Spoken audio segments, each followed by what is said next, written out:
didn't recognize him at first. I don't know what he's doing, but... It's this big. Okay. So I know that you have not seen me for a while, so first of all, it's great to be back. In the language of the folks I most recently visited, muchas gracias. So, first of all, since you haven't seen me in a while, prayerfully you've been practicing. How are you today? Very good. So for those of you who do not know me, my name is Raymont Anderson, Reverend Dr. Raymont Anderson, and I am the Spiritual Director, Senior Minister here at CSL, Greater Baltimore.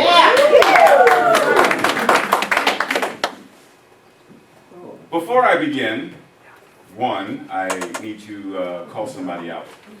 Because this most recent trip to Mexico was the second time Ray has been out of the country.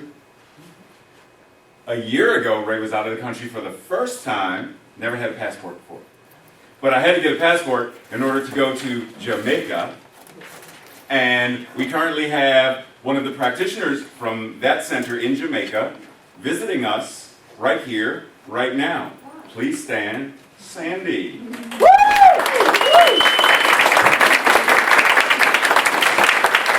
So be sure to chat with her because their center in Jamaica is amazing. Their minister, their practitioners, the community. Tracy and I went there and visited them and there was nothing but love. I mean, it was amazing. So thank you very much, Sandy. So today we're talking about this thing about blessings in disguise, right? And in order for us to go where I want us to go, I must ask your permission to push you.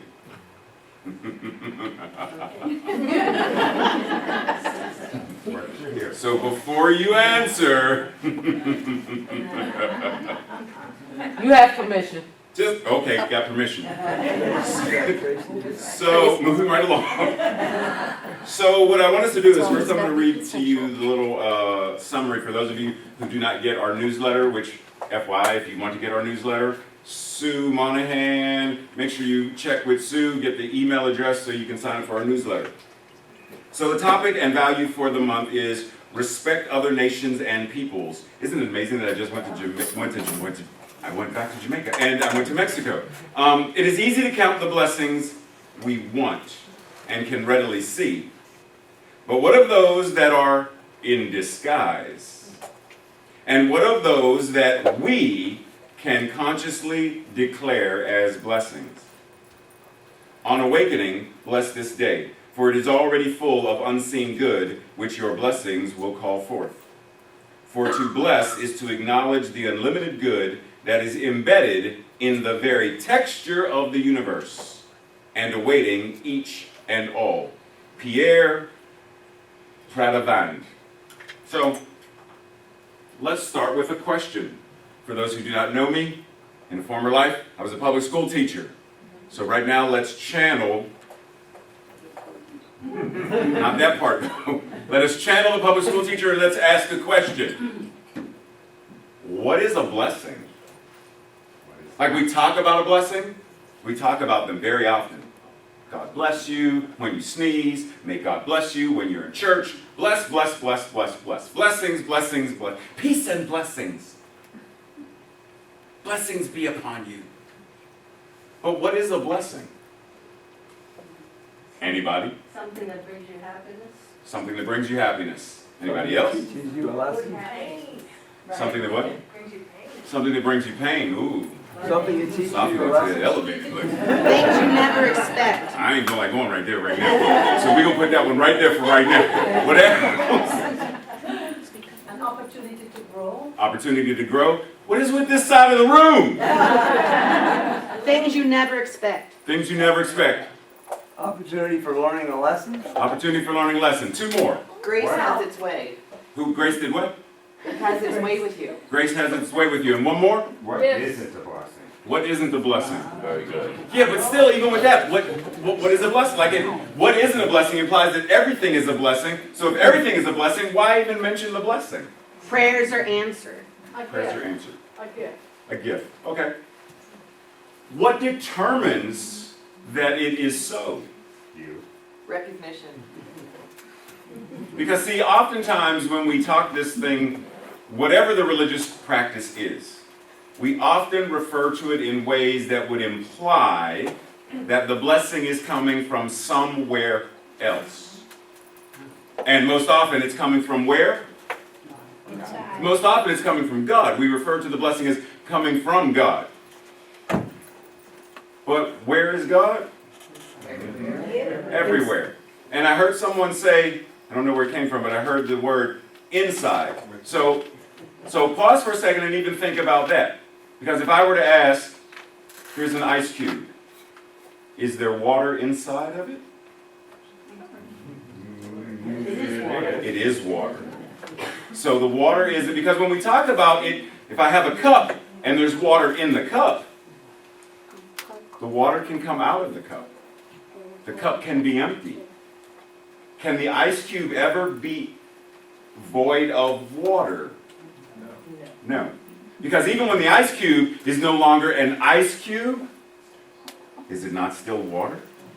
So meaning, if what we are is God, source, spirit, whatever that is, whatever we're calling it, no matter what form we're in, can we ever lose that eternal and infinite aspect of our being?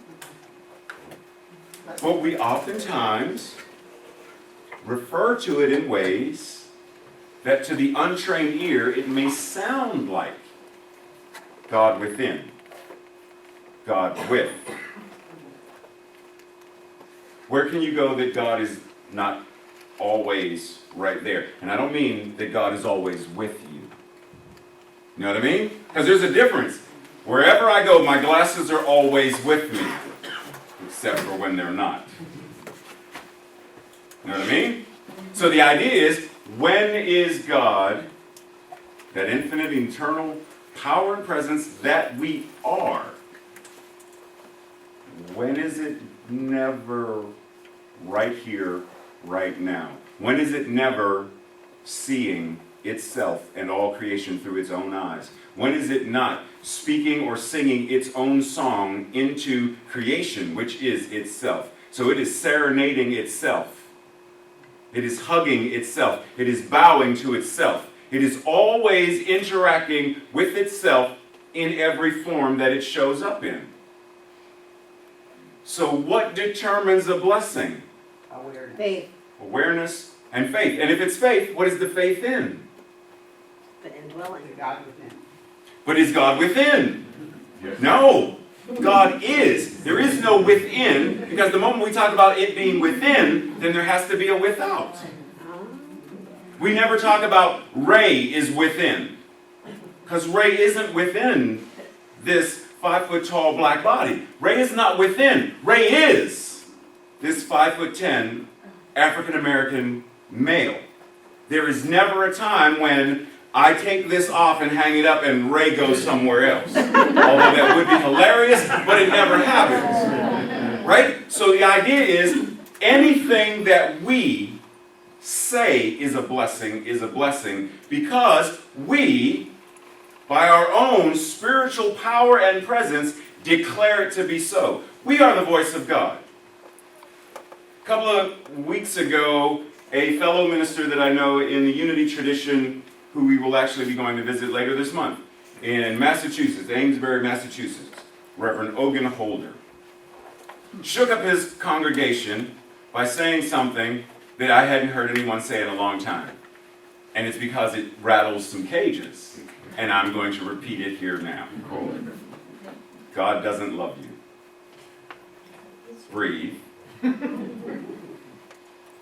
Because the moment we think of God as an anthropomorphic deity, something outside, there has to be a lover and the beloved.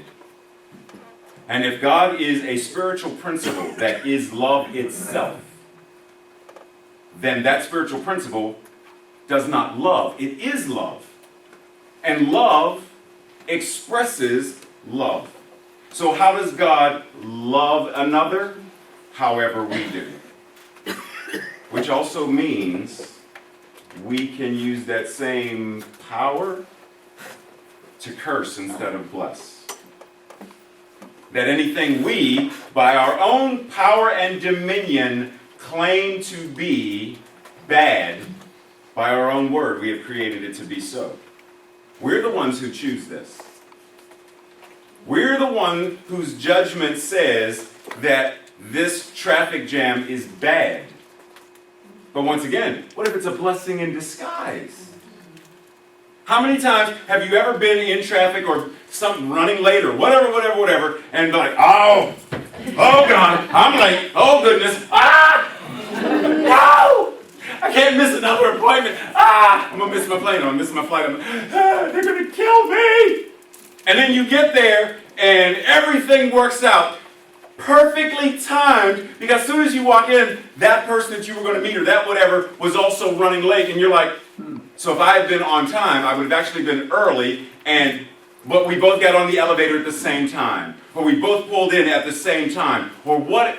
Has that ever happened to anyone in here, where at first it was, oh, woe is me, for doth the universe hate me so much that it conspires against me?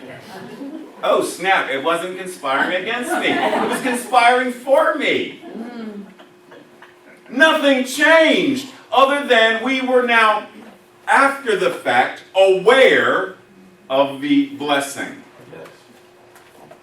Why does it take so long? Nothing changed. You're in traffic, timing, arrive on time. All is whatever. Traffic, arrive late, blah. Nothing changed except for how we chose to be aware of whatever it was. As tragic as it was, there were people who said 9/11 was the best thing that could have happened to them.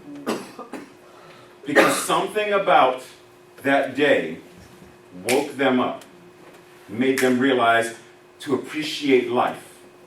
There were people stuck on the Brooklyn Bridge going to work, and there was a traffic jam on their way to work, and they worked on floor 4,612, and they didn't get to work that day on time because they were in traffic. And they said they cursed the traffic all the way. Blah, blah, blah, blah, blah, blah, curse word. Blah, ampersand, exclamation point. And now they're grateful. Why were you not grateful before? Why did you need to hear on the radio that there was a tragedy to be grateful?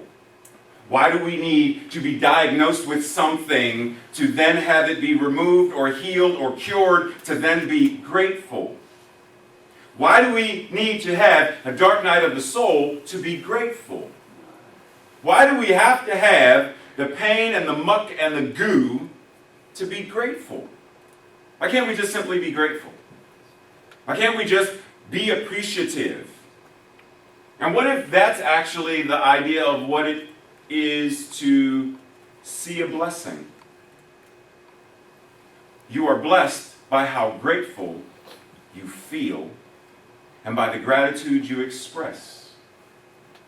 When I first moved into Tracy's house, where I live is affectionately referred to as under the bridge. I'm in the basement. Tracy says, "Troll, be gone with you under your bridge." I just felt like I needed to share that.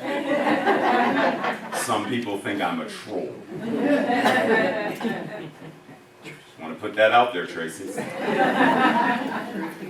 Truth be known. I'll let her know. When I first moved in, and we're praying over the meal, at some point, Tracy and I had this conversation and said, when we say thank you, Father, Mother, God, for this, who are we talking to? When I say a thanks to, rather than a thanks from. I can feel the gratitude, and when I say thank you, it is simply an expression of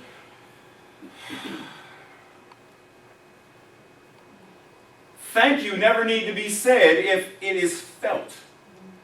an attitude of gratitude and appreciation, nothing needs to be said. Have you ever given someone a gift and they didn't say anything, but by the look on their face, their demeanor, their aura, you knew that they appreciated what you did for them? You just knew it, because everything from them just radiated with appreciation. Their face lit up, they smiled, their eyes had a twinkle, they may have shed a tear, but thank you was never uttered. But we place more value on the thank you, thank you, thank you for this award. I take this award in honor.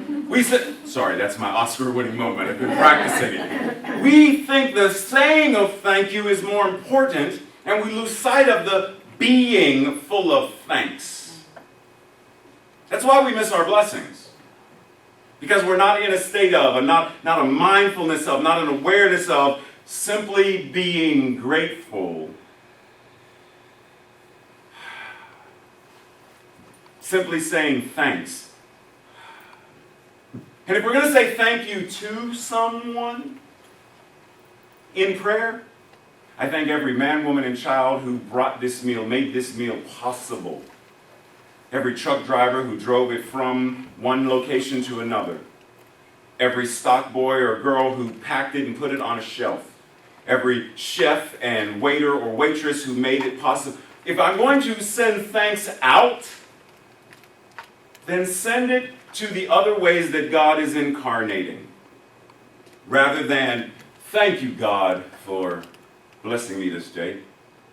Because the more we anthropomorphize and think of God as external, the less likely we are going to be able to see that everything is a blessing, even when it is wearing a mask. And think of it like Halloween.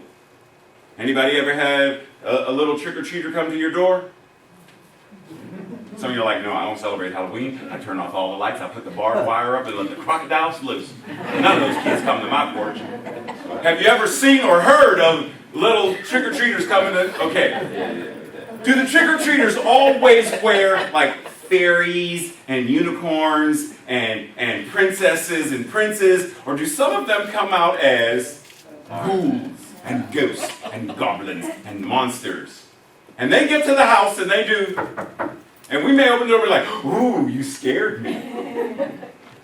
You're so cute, little vampire you. Why are we not scared? Because we know that behind the mask is a beautiful soul.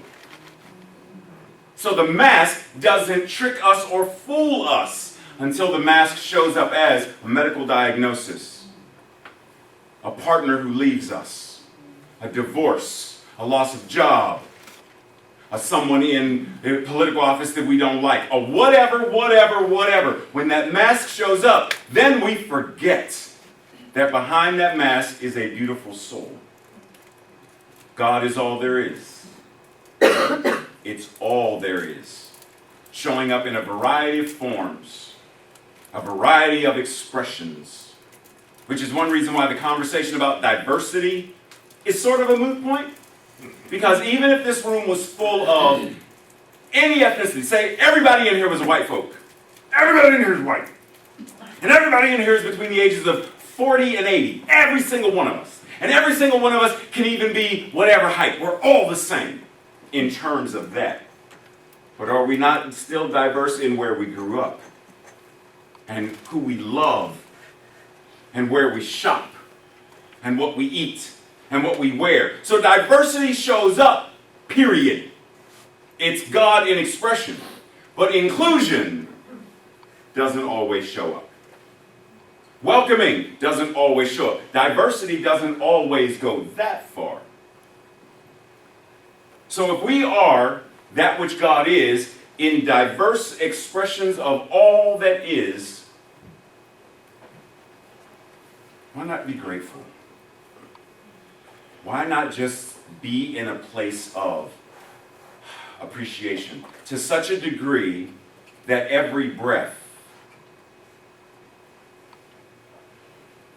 is an expression of gratitude? I'm grateful that I'm breathing. That heartbeat, that drum beat, that rhythm. I am grateful because this means that God is beating its own heart as me. And for that I am grateful. Why not let everything be a blessing? Why not choose to declare everything a blessing? So, y'all know, for those, how many in here don't know me? Like, this is the first time you've seen me. Put your hand down, Tracy. Okay, so Marcos and Jared. Okay, so I probably should have warned the two of y'all beforehand, but it's all good. It's all good. Just if I see y'all trying to run out, I might tackle you, so just be aware. So, because you don't know me, everybody else knows, I love the etymology of stuff, right? Like I'm always talking about where words come from. So the etymology of blessing or bless, to consecrate by a religious or spiritual rite, to make holy, to give thanks. I'm not doing the mark with blood one, blah, blah, blah. I mean, I could, because metaphysically we know that everything has a metaphysical meaning. So to mark with blood, what is the purpose of blood? Blood is a representation of life. So when you mark it, you are marking it with life. You are becoming aware and conscious of life. So it doesn't have to actually be, just so you know. To speak well of or to praise.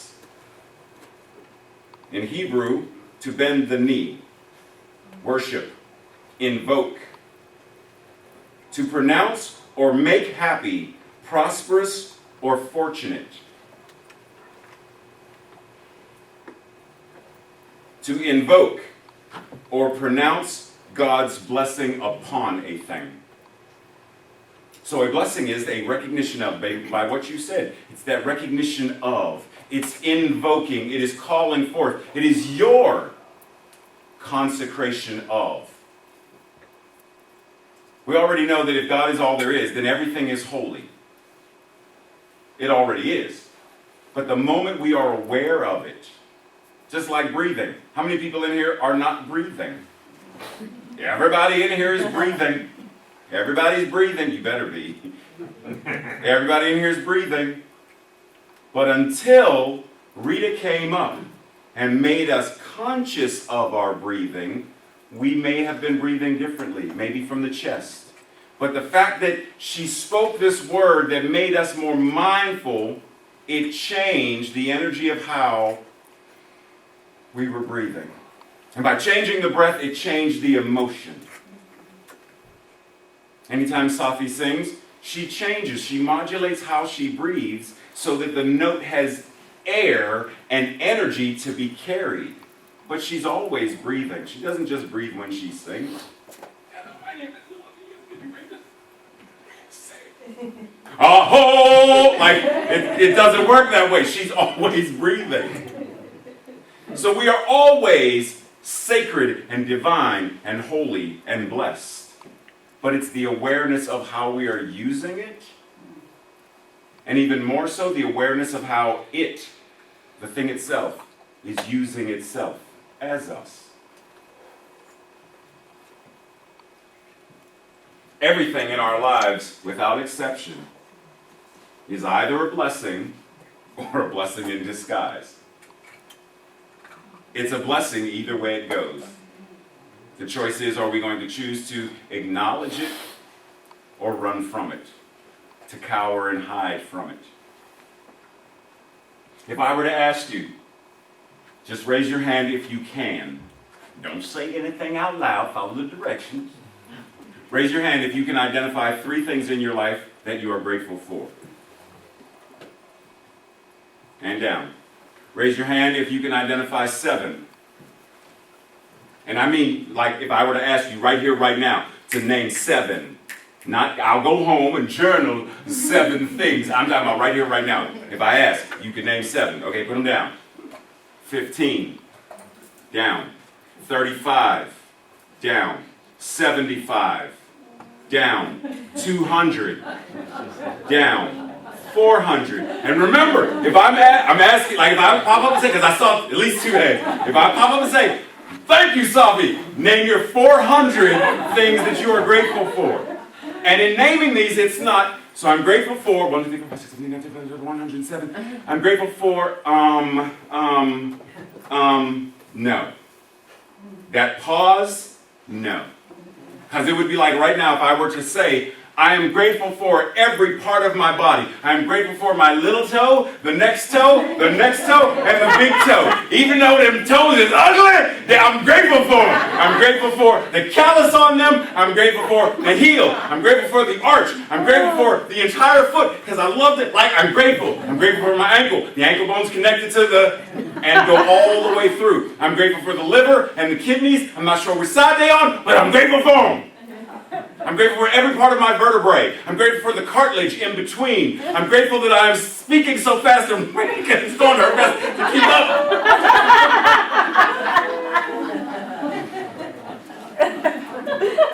up. While in Mexico, the practitioners there asked me to do the opening invocation for the opening ceremony.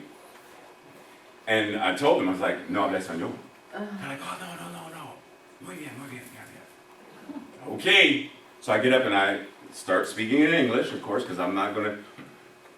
Hola. ¿Cómo está usted? ¿Y tú?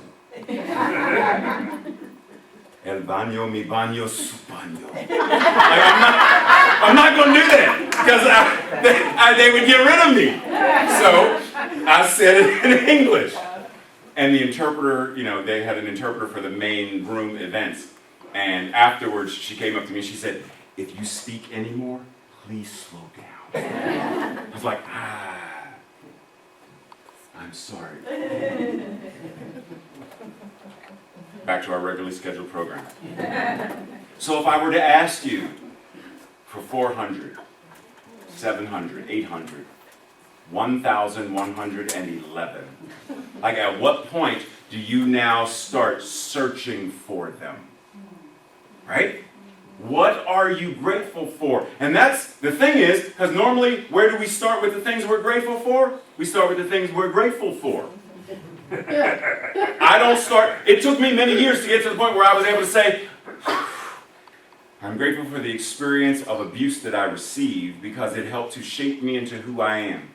I'm not grateful specifically for the abuse, but I'm grateful for it being the catalyst that helped me to help the phoenix to rise anew. It took years to be able to say I am grateful for that.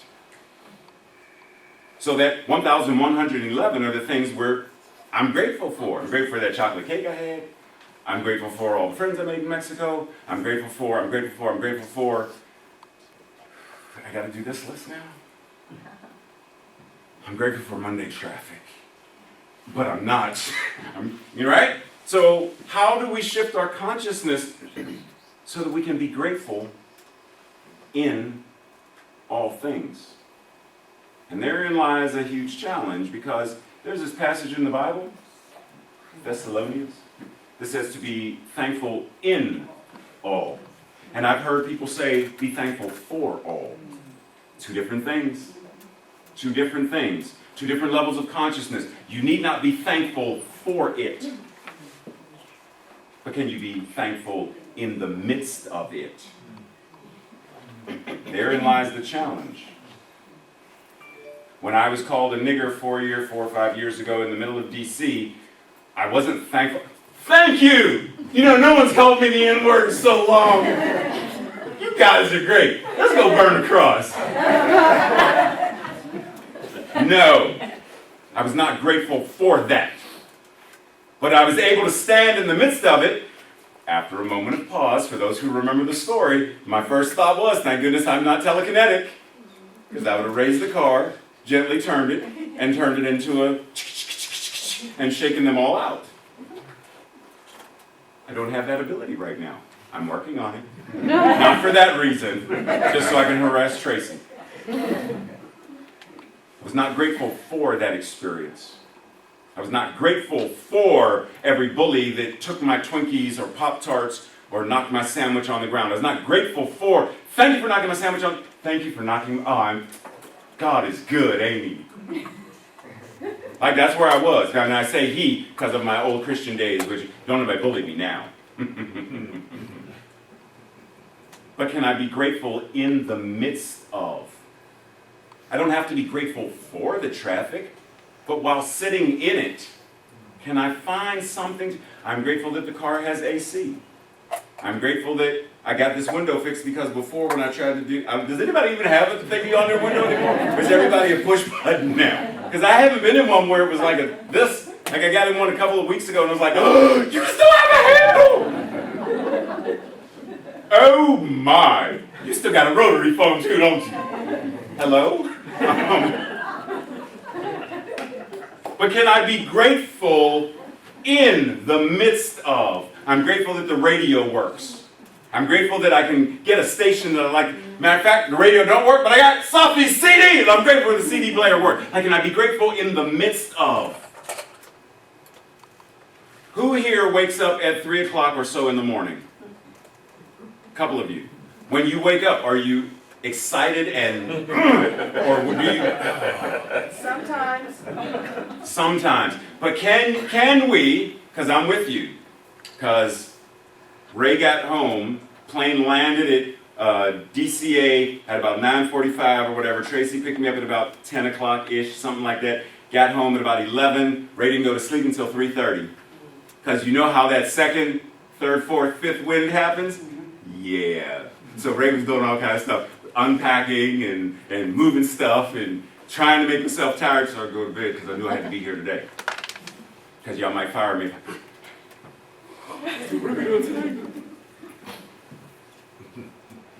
I have no idea why I was telling you that. So you wake up in the morning. I'm messing with you. So you wake up in the morning, or I wake up in the morning. I'll speak about myself. Wake up in the morning, feeling the. I need a cup of coffee. I just bathe me in it. But can I be grateful? I'm grateful that I woke up. I'm grateful that I'm able to have this feeling of what it means to be tired because my body is communicating to me to say, now you know when you get home it's time to take a nap. I'm grateful that my body has a way, that spirit incarnating in this intelligent thing has a way of telling me that there's a boo-boo that needs to be, I got ready to do this and I wanted to make it's like, bro, okay, it's okay, it's a different one. But there's a boo-boo, and it's, right? The body lets you know. And I'm grateful for that. So even when fatigued, I can be grateful. Even when my second oldest son contacts me and tells me that his middle child attempted suicide. No, I'm not grateful for that. But I'm grateful in the midst of knowing that they found him in time. That everything is okay. I'm grateful in the midst of, because the moment we allow ourselves to spiral and not be grateful, then we're putting the energy in the opposite. You have the power of life and death in your tongue. You can speak a blessing or a curse by how we choose to express, how we choose to show up, how we choose to think, how we choose to align in the consciousness of the I am that I am. En tu pan, there is only one.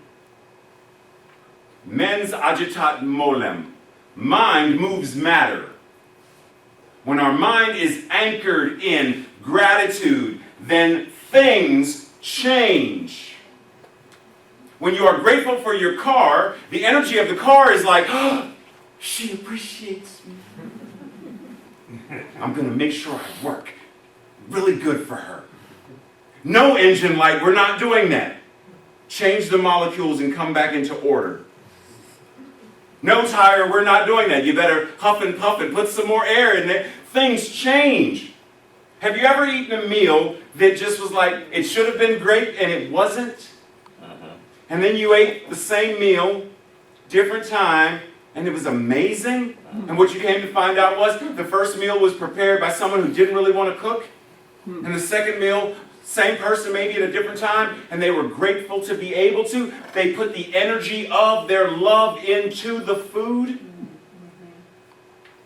While in Mexico, one of the things, we went to the Toastmaster the first night before the conference began, and they went around the room and asked questions and had impromptu speeches. And one of the young women was asked the question, What is the most important, and all this is in Spanish, so you know Ray was lost. But but there was someone, whispering in my ear to help keep me sort of on track. What is the most important ingredient in a taco? You know where my mind immediately went when I knew that was the question? Love. It's the most important ingredient in anything and everything we do. And gratitude is an expression of love. Can we shift our awareness to an ability? Are we willing? Are we willing to shift our awareness, to be willing? It's like this idea of, we can do metaphysics, we can do this thing called New Thought, religious science, like a kindergartner does math, or first grader does math. 1 + 1 = 2. 1 + 2 = 3. Robin said that's preschool. Depends on where you're at.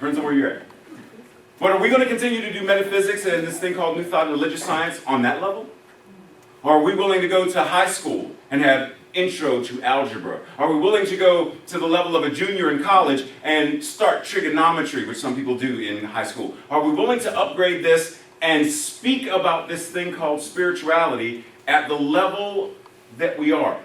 Charlie Shepard, who is serving on the Practitioners Council, and I forget his exact role on the Diversity and Inclusion Commission, he reminded me this past week in Mexico that he came up with this phrase, and I'd heard him say it before, but it's especially hit me this time differently because of this trip. We're God. Act like it. What does that mean? We are love. Act like it. We're not just grateful, we are the expression of gratitude in human form. Act like it. We are light, given bodies of flesh and substance. Act like it. We are the infinite I am. Act like it. Be grateful in the midst of all things, and bless everything and everyone all the time, especially those that we may want to withhold, especially those. Let's anchor in this declaration of truth, beginning by breathing, bringing our awareness to the breath, without need to shift or change the breath, but simply being aware, being conscious of what part of the body rises and falls, where the breath is felt in the back of the nose or in the throat, or as it comes across the tongue and out of the mouth, just simply being aware, surrendering to this breath, knowing that this breath is God breathing itself, and this awareness is God's own self, capital S, self-awareness. And from this place of allowing and surrender, I declare what I know. God is. I am. It's all good. It is all a blessing. It is all magnificent, because that which God is magnificence expressing itself. Right here and right now, as I speak this word, I know that that which God is speaking through itself. And knowing that it is speaking through itself and about itself, I know that each and every word is already filled with the very power of creation. And what I know is that because God is all there is, this word is not simply for me, this incarnation of humanity, but that this word is for all of God, meaning everyone in this room, every chair, every fiber of carpet, every musical instrument, it is all God. This word expressed speaks this truth about itself. And what I know is that as I recognize, as I allow my awareness to identify appreciation, gratitude, thanksgiving, that all aspects of my life, all aspects of life itself are a blessing. There is only one life. That life is God's life. Therefore, all of God's life is an infinite and eternal and ever-expanding blessing of itself, to itself, through itself, by itself, for itself, on and on and on, evermore. And so I step into that flow, knowing that that flow, that energy of infinitude and ever-expanding potentiality, all that God is, I stand in the flow and let it be what it is as me.